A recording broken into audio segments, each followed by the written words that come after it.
హిందూ ధర్మ రక్షణ సభకు తేజస్వి మీడియా రావడం జరిగింది. ఇక్కడ ఉన్నటువంటి విషయాలను ప్రతి ఒక్కటి కళ్ళ కట్టినట్టు చూపిస్తూ ఉంది. సో ఈ ధర్మ రక్షణ సభకు చాలా మంది హిందూ బంధువులు రాబోతా ఉన్నారు. సో అసలు ఈ ధర్మ సభకు సంబంధించినటువంటి ముఖ్య ఉద్దేశం ఏంది అనే దాని గురించి ఇక్కడ ఉన్నటువంటి లోకల్ వాళ్ళని అడిగి తెలుసుకునే ప్రయత్నం చేద్దాం. భయ్యా జై శ్రీరామ్. సో ఇక్కడ ఉన్నటువంటి ఉద్దేశం ఏంది, అసలు ఈ ధర్మ సభకు సంబంధించినటువంటి విషయం గురించి ఏం చెప్పాలనుకుంటున్నారు హిందూ బంధువులందరికీ? ఇది గణేష్ సేన బాలాపూర్ తరపున, భాగ్యనగర్ స్వసంతి తరపున ఈ కార్యక్రమం నిర్వహించబడుతుంది. ఇది ముఖ్యంగా రోహింగ్యాలను తరిమి కొట్టడమే ప్రధాన కార్యక్రమం. దీంట్లో రాజకీయం కానీ, కులం, మతం, భేదం ఏది లేదు. అంతా భారతీయులంతా కలిసి రావాలని ఈ కార్యక్రమం జరపబోతున్నాం. సో మెయిన్ గా అన్న, ఈ రోహింగ్యులు ఎవరైతే ఉన్నారో ఎన్ని వేల మంది ఇక్కడ తిష్ట వేసుకొని కూర్చున్నారు అని అంటే మీరు ఏం చెప్తారు? మా బాలాపూర్ పరిసర ప్రాంతాల్లో 5000 నుంచి 10,000 వరకు ఉన్నారు. ఎగ్జాక్ట్లీ చెప్పలేము, కాకపోతే 5000 నుంచి 10,000 అయినా అనుకుంటున్నాము. వారికి ఆధార్ కార్డు కానీ అన్ని వసతులు వాళ్ళకు ఉన్నాయి. ప్రతి ఒక్కటి మన లోకల్ వాళ్ళకి లేవు కానీ వాళ్ళకు అన్ని స్పెషాలిటీస్ ఉన్నాయి. వాళ్ళకు వాటర్ కానీ అన్ని కానీ ప్రతి ఒక్కటి వాళ్ళకు అనుగుణంగా ఉన్నాయి. అన్న, ఇక్కడ ఓట్లేసి గెలిపించినటువంటి రాజకీయ నాయకులు ఏవైతే రేషన్ కార్డులు కావచ్చు, ఆధార్ కార్డుల గురించి ఎవరైతే ఇక్కడ ఉన్నటువంటి స్థానికులు ఎంత ఫైట్ చేసినా వాళ్ళకి రావట్లేదు. కానీ ఎవరైతే అక్రమ చొరబాటుదారులు బంగ్లాదేశీయులు ఈ రోహింగ్యులుగా చెప్పుకుంటా ఉన్నాం. సో వీళ్ళకి మరి ఎవరు తీసిస్తా ఉన్నారు? ఇవన్నీ కూడా ఫేక్ డాక్యుమెంట్సా?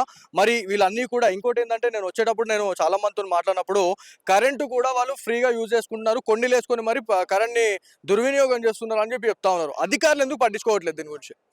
అదంతా రాజకీయ కోణంగా చూస్తున్నారు.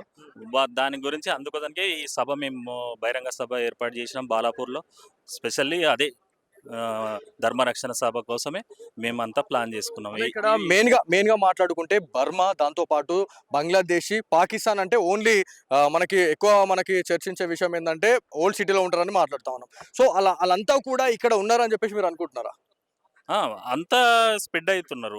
నగరం మొత్తము స్ప్రెడ్ అవుతారు. భాగ్యనగర్ మొత్తం చుట్టుపక్కల ప్రాంతాలు మొత్తము స్ప్రెడ్ అవుతారు. వాళ్ళు వచ్చే ఒక 10 మంది వచ్చిందో 100 మందిని తోలుకొస్తున్నారు. అట్లా ఒకరి నుంచి ఒకరు స్ప్రెడ్ అయ్యి అదే ఓటు రాజకీయంగా అది చేస్తున్నారు. సో మెయిన్ గా వీళ్ళు చేసినటువంటి వృత్తి ఏదైతే, అంటే వాళ్ళు ఏం పనులు చేస్తా ఉన్నారు, ఏం కథ అనే దాని గురించి ఏం మాట్లాడతారు? వాళ్ళు ఈ చెత్త ఏరుకపోవడం అనేది, ప్లాస్టిక్ ఏరుకపోవడం అనేది, అలాగే దొంగతనాలు కానీ మిగతా కార్యక్రమాలు ఇట్లా ఇక నైట్ ప్రోగ్రామ్ ఉంటుంది వాళ్ళది మొత్తం. నైట్ 1 తర్వాత 2 తర్వాత తిరుగుతారు మొత్తం. ఇక విలేజ్ మొత్తం బండ్లు వేసుకుంటారు. అడ్డగోలుగా బండ్లు అవి అవి అసలు నెంబర్ ఉండదు, ఏది ఉండదు.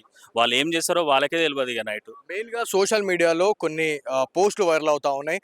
మెయిన్ గా ఎవరైతే ఈ అక్రమ చొరబాటుదారులు రోహింగ్యాలుగా పిలువబడే వాళ్ళు ఎవరైతే ఉన్నారో ఎన్నో రకాలైనటువంటి జిహాదీ పనులు చేస్తున్నారు అని చెప్పి చెప్తా ఉన్నారు. సో జిహాదీ అంటే ఏమేం పనులు చేస్తా ఉన్నారు, ఎట్లా అంటే ఈ లవ్ జిహాద్ అట్లాంటివి అని అనుకోవచ్చా ఇవన్నీ? లవ్ జిహాద్ కానీ, టెర్రరిస్టులకు సపోర్ట్ కానీ ప్రతి ఒక్క దాంట్లో వాళ్ళు ఇన్వాల్వ్ అవుతున్నారు. సో మొత్తానికి ఈ ధర్మ రక్షణ సభకి చాలా మంది, వేలాది మంది ఇక్కడికి వచ్చే అవకాశం ఉంది. సో ఎన్ని వేల మంది వచ్చే వాళ్ళు ఉన్నారు, ఒకవేళ లక్షల్లో ఏమన్నా వచ్చే పరిస్థితి ఏమన్నా ఉంది? ఎందుకంటే ఇది భాగ్యనగరం మొత్తం కూడా చాలా మంది రావాలని అనుకుంటా ఉన్నారు. అలాగే బాలాపూర్ గణేష్కి ఏ విధంగా వస్తారో తండోపతండాలుగా, అలాగనే ఈ ఈ కార్యక్రమానికి ఇట్లా వస్తారని మేము అనుకుంటున్నాము. సో మొత్తానికి ఇదండి, మొత్తం అంటే ఈ రోహింగ్యాలు ఏవైతే చేస్తున్న పనులు ఏవైతే ఉన్నాయో, అక్రమ చొరబాటుదారులుగా పేరైతే ఉంది. సో ఈ రోహింగ్యులు ఏమేమైతే చేస్తా ఉన్నారు అనేది కళ్ళ కట్టినట్టు చూపించారు. ఎందుకంటే ఇక్కడ లోకల్ వాళ్ళతో మాట్లాడితే చాలా క్లారిటీ వస్తుంది. ఎందుకంటే వీళ్ళు ఎవరైతే ఈ రోహింగ్యులు ఎవరైతే ఉన్నారో అక్రమ చొరబాటుదారులుగా మనం మాట్లాడుతూ ఉన్నాం.